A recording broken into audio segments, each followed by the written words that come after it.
I don't think he beats Strickland. I don't think so. What? That is a wild take. I'll bet. Yo, that's a wild take. I'm dumping the house on Strickland on that one.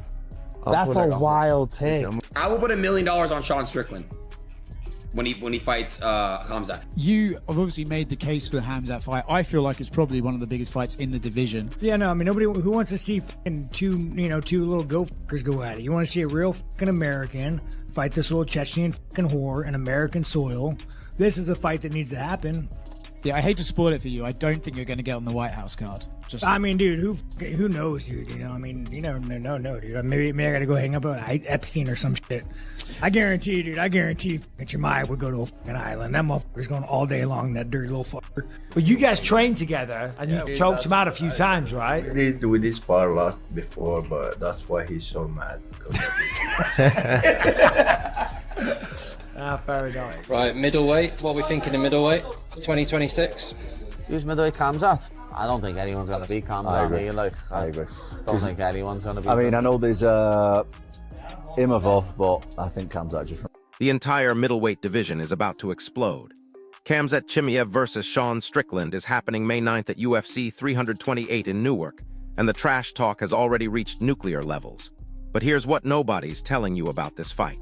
Chimaev claims he dominated Strickland every single day in the gym to the point where his own coach had to tell him to go easy. Meanwhile, Jorge Masvidal is willing to bet his house that Strickland destroys the so-called unbeatable Chimaev. And get this, there's video evidence that could completely change how you view this entire matchup. We're gonna have our work cut out for us, man, and that's the best part about this game is trying to put together a game plan that can go beat the arguably one of the best fighters on the planet right now in Khamzat Chimaev, and coming up with a game plan to nullify some of his best assets. So that's the challenge. Let me break down exactly why this fight is sending shockwaves through the MMA world right now. Brendan Schaub is out here making bold predictions, saying this showdown is happening within the next 2 months, and he's got inside information that the UFC is absolutely desperate for American stars. Think about it. The promotion has been struggling to find that next big American draw, and Strickland fits that role perfectly. He's controversial, he's outspoken, and he represents everything the UFC wants to market to American audiences. Schaub says they're going to push Strickland to the absolute maximum, building an entire pay-per-view around his personality and his ability to sell fights. This isn't just about rankings or who deserves what. This is about money, marketing, and creating a star that can carry the division for years to come. The UFC sees Strickland as their golden ticket, and they're willing to fast-track this fight to make it happen. Need American stars. Can you name a bigger star than Strickland as far as the United States goes? They need USA stars. It makes all the sense. I guess American star, yeah. American star. They need a face for America right now. Some of you aren't going to like it because of his politics or the wild shit he says on the mic. But you're going to see a big push for Strickland to be the face of the United States. It's going to be a wild face when it comes to UFC. And that what leads me to believe we're going to get Strickland Khamzat this year fairly soon. Not in the next 2 or 3 months because he just fought. You got Ramadan, right? So Q2, you're getting Strickland Khamzat. I will bet any amount of money you get Strickland Khamzat.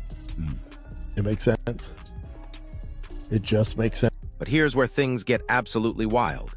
Jorge Masvidal is throwing serious shade at all the Chimaev hype, and his reasoning is actually pretty compelling when you break it down. Masvidal points directly to Chimaev's fight with Kamaru Usman as concrete proof that this guy isn't the unbeatable monster everyone claims he is. Think about the context of that fight. Usman stepped in on incredibly short notice, agreed to compete at a higher weight class where he was at a massive disadvantage, and still managed to push the fight to the absolute limit. Jorge goes even further, saying he personally believed Usman did enough to actually win that fight. Now, if a short notice, weight-drained Usman can take Chimaev to the brink, what does that say about his supposed dominance? Masvidal is using this performance as evidence that Chimaev has serious holes in his game that nobody wants to acknowledge. And you know what's crazy? Most analysts just glossed over how close that fight actually was. Though he looked great in that DDP fight, I don't think he's all that good, man. I'll be honest with you. Really? I just know it. Really? I don't think so, man. I mean, look at the Usman fight. Usman was a 170 pounder. Took the fight in 11 days notice. I thought Chimaev lost that fight. What? He won the first round. Look at the tape. He won the first round, lost the second and third, didn't get more takedowns. Got stuffed up and got punched in the face more. So I definitely thought Usman won. That's a 170 pounder that's coming off the couch. Here's the kicker, though. Masvidal isn't just questioning Chimaev's skills. He's questioning his lifestyle and dedication to the championship grind. According to Jorge, Chimaev isn't living that disciplined champion lifestyle day in and day out, and that's going to be his downfall against someone like Strickland, who's constantly grinding. Masvidal is so confident in Strickland that he's talking about betting serious money, like dumping the entire house on this fight if it actually happens. But then he drops this bombshell suggestion that Chimaev might actually try to duck Strickland completely, despite all their training history together. Think about that for a second. These guys know each other's games inside and out from sparring sessions, and Masvidal thinks Chimaev is going to avoid the fight. That tells you everything about how Jorge views this matchup. He believes Strickland has seen enough of Chimaev in the gym to know exactly how to beat him. Ivan did some big things, but I don't think he beats Strickland. I don't think so. What? That is a wild take. I'll bet. Yo, that's a wild take. I'm dumping the house on Strickland on that one. That's a wild take. I'm gonna put really? like 100 bands, and I don't even think Chimaev fights him because they've trained a lot. This is a wild take. You'll see my I'm fucking prize picks. I put up 100 bands of my own money. I'm gonna go whap. That's how confident I am. Strickland beats him. Dude, that would be huge for his legacy if he beats a guy like Khamzat. He beats him. Holy shit! Really? It's a bad style for him. I've seen Sean go with good wrestlers over at American top teams. Guys that wrestled their whole lives, All-Americans, national champions, and dude, this guy can wrestle defensively. Now, he never uses his wrestling in a fight, Strickland, but if you try to wrestle with him, you quickly find out this guy can wrestle back enemy, and that costs a lot of energy. And it's not just Masvidal jumping on the Strickland bandwagon. Aiden Ross is also diving into this conversation with his own take, claiming with absolute certainty that Strickland would straight up dominate Chimaev in the octagon. Ross is so incredibly confident that he's talking about betting $1 million on Strickland winning, and he's actively asking his massive audience to send him training clips and fight footage. The influencer world is getting behind Strickland in a big way, which could actually influence how the UFC markets this fight. When you have personalities like Ross hyping up a potential matchup to millions of followers, that's the kind of buzz the promotion dreams about. This isn't just MMA fans getting excited anymore. This is crossing over into mainstream social media territory, which means bigger pay-per-view numbers and more mainstream attention. I'm gonna just tell you guys this right now. If Sean fights Khamzat,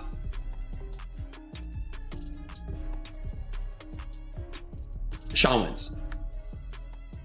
Let's see. What do you mean GG's? Chat, I will put $1 million on Sean Strickland. Oblivion clip? Send it to me, send it to me. I will put $1 million on Sean Strickland when he fights Khamzat. But wait, it gets even more interesting. On the completely opposite side of things, Ilia Topuria has a totally different prediction for how this would play out. He's predicting with strong conviction that Chimaev would decisively defeat Strickland, and he's not being wishy-washy about it at all. Topuria is calling Chimaev a genuinely great fighter with all the tools, skills, and attributes needed to completely dominate this fight from start to finish. Now, this is coming from a champion who understands elite-level fighting, so his opinion carries serious weight. What's fascinating is how divided the MMA community is on this fight. You've got legends like Masvidal backing Strickland, influencers betting millions on him, but then you've got active champions like Topuria saying Chimaev runs through him. This kind of split opinion is exactly what creates massive pay-per-view events. Yeah. Who do you think if him and Strickland fight, who do you think wins? I think Sean wins that. Yeah, you think so? Yeah, I do. I want him to. Really? You want him? Well, Khamzat called me a bullshit gay, bro. Bullshit gay? He called me a gay, bullshit gay. Why? So his manager, like a manager of his friend was like, yo, I was like, I want to do a stream with you. He was like, yo, you got to pay me like $1 million. I don't pay anyone money to get on streams. And then Khamzat was just like bullshit gay. So. Meanwhile, Sean Strickland himself is getting in on the conversation and making some bold claims about his place in the division. He's insisting with his usual confidence that he's the only fighter in the entire middleweight division who can actually beat Chimaev. Strickland calls this potential matchup absolutely huge for both of their careers and says his particular style gives him a legitimate shot at victory that nobody else has. But here's where it gets really interesting. Strickland throws in this claim that Anthony Hernandez might actually be a stronger pure wrestler than Chimaev when you break down the technical aspects. If that's true, and if Strickland has been training with Hernandez, that could give him insights into how to defend against Chimaev's wrestling that other fighters don't have. Strickland is known for his completely unfiltered takes, but this one might actually have some strategic thinking behind it. Like this is one of those fights though where, man, if you win this, I think the storyline is right there for Khamzat. I very much get the sense that Khamzat would like to fight you. Yeah, no, I mean that'd be a big fight. You know, I think that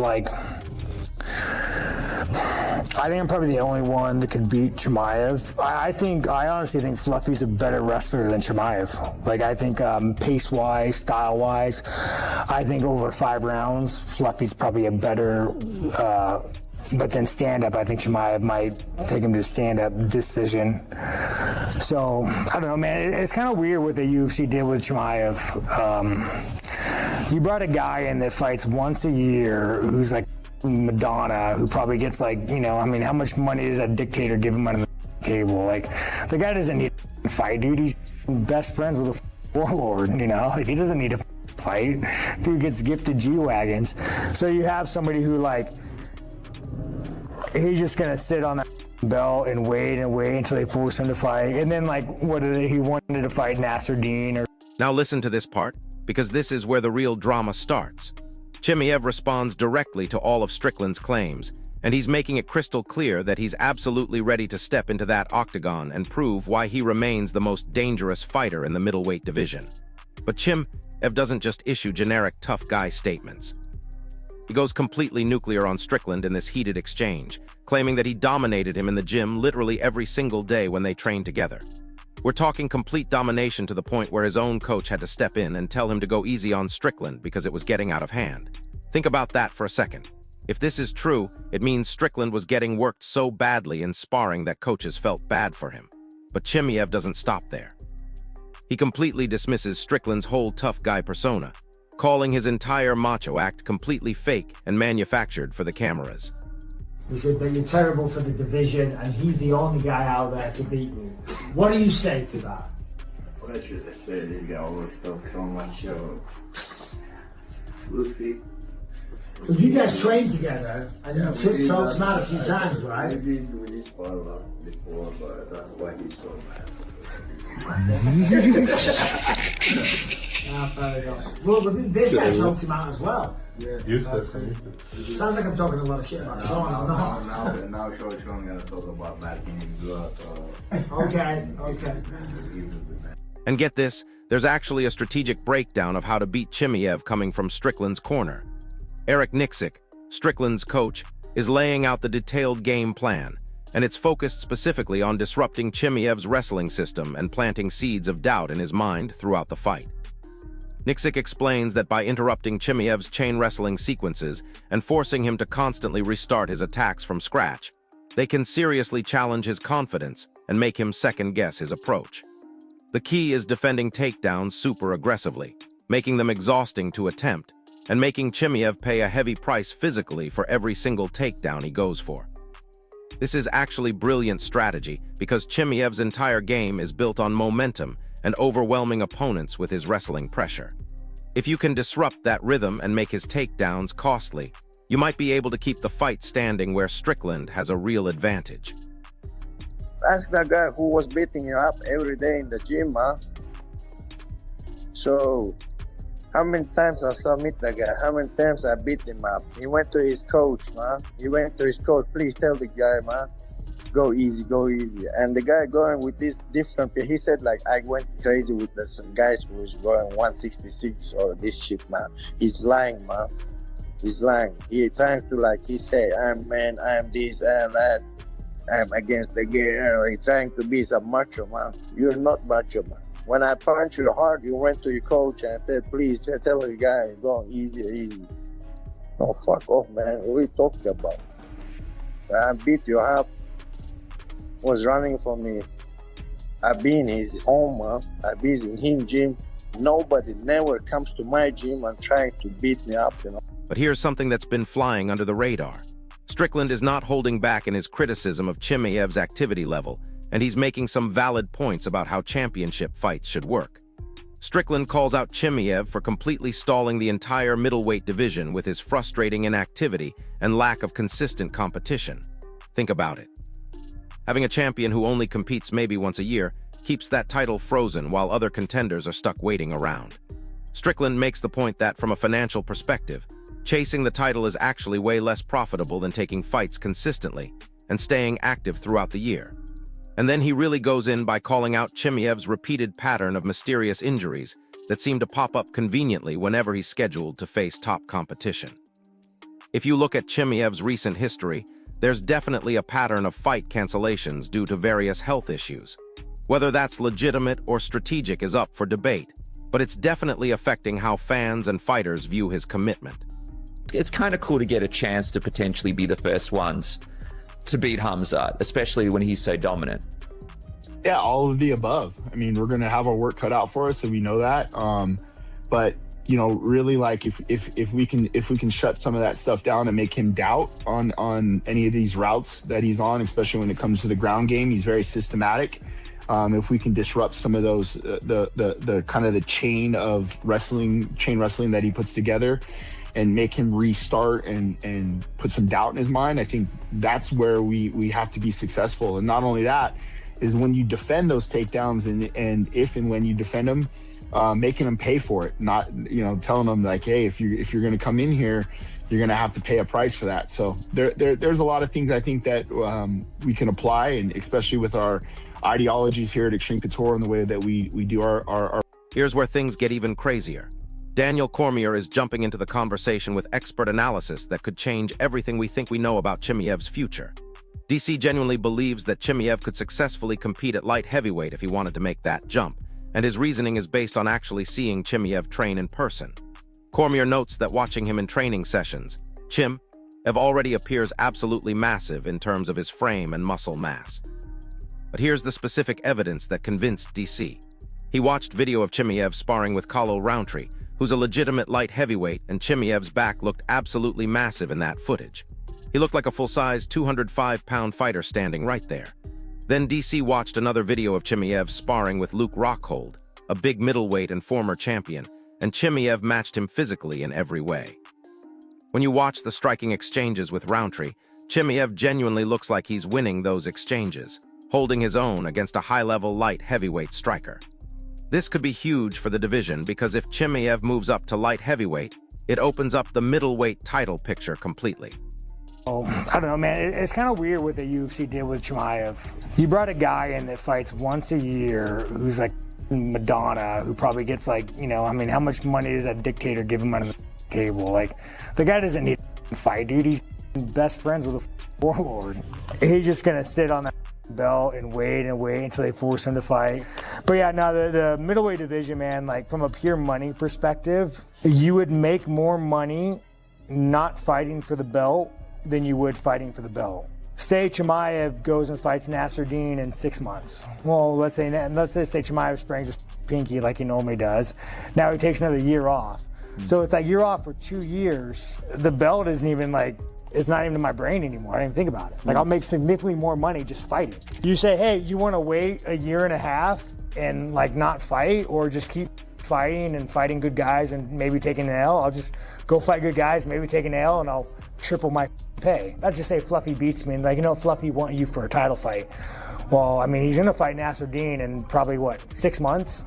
Fights Nasruddin, say they have a hard fight, or even if they have an easy fight, he sprains his pinky toe, he's out for another 8 months. So like, Fluffy, you're not fighting for a year and a half if you want to wait for that. And I'm sure you would, but it's like, me personally, I don't give a give me my paycheck. I want to go fight. Every fight, dude, the guy's like, I broke my hand. Dude, I have an x-ray. Want to see it? Like, my shoulder is broken. It's like every time this guy fights, he has a mysterious injury. It's just... Meanwhile, Colby Covington is breaking down just how incredibly tough it really is to beat Chimaev in a fight, and his analysis might explain why so many fighters struggle against him. Covington explains that defending against Chimaev's relentless takedown attempts, landing significant strikes while he's pressuring you, and handling his non-stop pressure for 15 or 25 minutes straight requires absolutely top-level wrestling skills and elite defensive awareness that very few fighters actually possess. This is coming from someone who's faced the best wrestlers in the world, so when Colby says Chimaev is a special talent, that carries weight. Jurja Faber is also giving his take, believing that Chimaev is nearly unbeatable in the middleweight division right now, with the only possible exception being Anthony Hernandez, who might have the wrestling to compete. Faber points out that Chimaev's true advantage doesn't just lie in his physical skills, but in his mental approach to fighting, combining elite athleticism with an unshakable belief in his abilities. If you enter the division, it's also going to be interesting because the champion right now is Khamzat Chimaev, who's also an excellent wrestler. But if I take you out of the equation just for a second, do you see anybody in their top 10 that could beat Khamzat right now? I mean, you know, you're going to have to be able to stop his takedowns, you know. You're going to have to be able to strike with him and stop his takedowns, get him tired in that department. So I don't know. I don't know if I do see anybody. I can't see the top contenders off my list off the top of my head right now, but, you know, obviously the most worthy contender is Nasruddin Imavov. That's the fight that needs to happen, and, you know, he needs to see if he can get through that test before we start talking about him being unbeatable. But, you know, I mean, to beat him, you're going to have to wrestle into him and defensively have insane sprawls and insane down blocking defense and stop his takedowns and make it a striking fight like Gilbert Burns did, or have such good jiu-jitsu and striking that you can counteract one another. But unless you threaten him with submissions or takedown defense, he's just going to be walking through that. But hold up, because there's another wrinkle to this entire story that nobody's talking about. Dricus du Plessis is making his own announcements, declaring that he's set to return to action in April, and he's incredibly confident that he can take back his middleweight title from Chimaev in their inevitable rematch. Du Plessis is completely focused on correcting the errors and mistakes he made in their first fight, and he feels totally prepared mentally and physically for his next challenge. But here's what's really interesting about his perspective. Du Plessis is issuing a direct warning ahead of this potential rematch, saying that wrestling completely decided their first encounter, and that was the main factor in the outcome. But if Chimaev decides to stand and trade strikes with him next time instead of just wrestling, the result could be very different and potentially shocking. Du Plessis said specifically that if Chimaev tries anything other than wrestling and taking him down repeatedly, it'll be a terrible night for him. He acknowledges that Chimaev did what he had to do to win the championship in their first fight, but he's making it clear that it's his job to fix those holes and force Chimaev to fight his fight. Have any wrestling remotely close to Khamzat Chimaev in his division? Yeah, I don't think I think it comes down to mentality, not technique with him. Like that guy, like what I see with him is a guy that's got some amazing physical gifts. He's 100% in on his game plan. That's very powerful. Being somebody that's 100% in, that's hard to fight when everybody else is fighting with all these different disciplines and you're going to go in there with one and you're 100% commit and you're a young, durable, like hungry, believes anything, believes he can beat anybody. Like that's hard to beat. I think he will get tested, bro. I think Anthony Hernandez is the dark horse that. What about Bo Nickel? I feel like certain guys wrestling. But you still got to get up more, get up there more. But I feel like there's certain guys certain styles that make fights, This one guy, his style doesn't fit yours, Yeah. I believe that Anthony Hernandez is going to be that guy. Yeah. Respectfully, I don't see anyone's name in there that shows me that they have like a certain like intensity and control to deal with the problem of Khamzat. It's crazy. Like we don't have much tape on him. Yeah. But every time we see him go in there and fight, he is just a bear trap on people. Yeah. You get what I mean? Yeah. It's just like he's just so dominant. It's full control. Mm-hmm. It's like it's no fear. It's full control. It's intensity, and it's like he's making these guys just locked up. Yeah. And so like I'm looking at all the names and I'm like, yeah, amazing fighters. Everybody in the top 15. Okay, great fighters. Yeah. But has anybody gone in there and done what he's done to their opponents, right? Where it's just like a one-sided shutout, undeniable. No, I don't see it. So right now, like he's at the top, champion. It's deserving. I don't know who can deal with that in the division. But I can't wait to see, who's next to. And you know what's wild? Chimaev is firing back with even more confidence, making it absolutely clear that if he faced Du Plessis 100 times in a row, he would win every single fight without exception. He says that while he respects Du Plessis's heart and toughness, stylistically speaking, he sees himself as the perfect counter to everything Du Plessis brings to the table. Chimaev believes he holds a decisive and permanent advantage that won't change in a rematch. Du Plessis actually admits openly that Chimaev controlled their fight effectively for most of the 25 minutes, saying that Chimaev's cautious and methodical approach was so calculated that Du Plessis found it a bit tedious and boring because Chimaev did exactly enough to win without taking unnecessary risks. But Du Plessis adds that he's already actively addressing those specific weaknesses and preparing intensively for a rematch where things will go very differently. We needed to fix some things, obviously, and I spend time now doing that. And like I said, I'll be ready for April. I would love to be on that April card, the Miami card. There's no opponent yet, there's no contract yet, we don't have any of that. Whoever, let's go. I'm ready to go again and get back to my belt as soon as possible. Don't really matter who it is. I would, of course, love for it to be Khamzat and redeem that loss. But, you know, for me right now, the next fight is the most important fight of my life. And I will win that fight and I will get my belt back. If he tries anything different, it will be a terrible night. And we all know that. But he did what he had to win that belt. We can't hate on him for that. No, he did what he needed to do. It's the rules of the game and he did it. So saying that, you know, it's not fair, it is fair. He did what he had to do. Not how I would win my belt or would like to, but that's what he did. And now it's my responsibility to go and fix. So here's what we're looking at. You've got Strickland claiming he's the only one who can beat Chimaev, backed by legends like Masvidal who are willing to bet their houses on him. You've got Chimaev saying he dominated Strickland in the gym every single day. You've got champions like Topuria backing Chimaev, while influencers are betting millions on Strickland.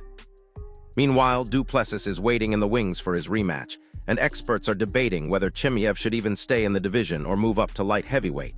This isn't just a fight anymore. This is a complete division-defining moment that could reshape the entire middleweight landscape. The question is, with all this trash talk and conflicting evidence, who's actually telling the truth about what happens when these guys get in there? Drop your prediction in the comments below. And if this breakdown helped you understand what's really at stake here, smash that like button and subscribe because this division is about to get absolutely insane. Fought DDP. How strong was he on the ground? I accept he will be more stronger on that, but it's not that. If we fight 100 times, I can beat that guy 100 times. Like I said on the night, you know, big ups to him. He came out there and he did what he needed to do. Not the kind of fight that I would have wanted with all the hype. You know, it wasn't a very fun fight to watch for anyone. I got bored in the fight and I was in there, to be honest. But I mean, he did what he had to do to win that belt. I mean, that is, if that's the way that you are gonna go, well, good for you. I mean, it's different strokes. I mean, he negated everything you could possibly bring. Yeah, 100%. He made sure he stayed out of danger, and he fought that fight, and he almost neutralized me and making it a fight. Because if we made it a fight, it would have been a different story. But he knew that, so he was smart in that. So I mean, frustrating, absolutely, but. Like I said, the speed bumps, that's what makes me better. Now I know the little piece of this puzzle where I need to work on, and believe me, in my next performance, you will see me do that, exactly just that. Be a master.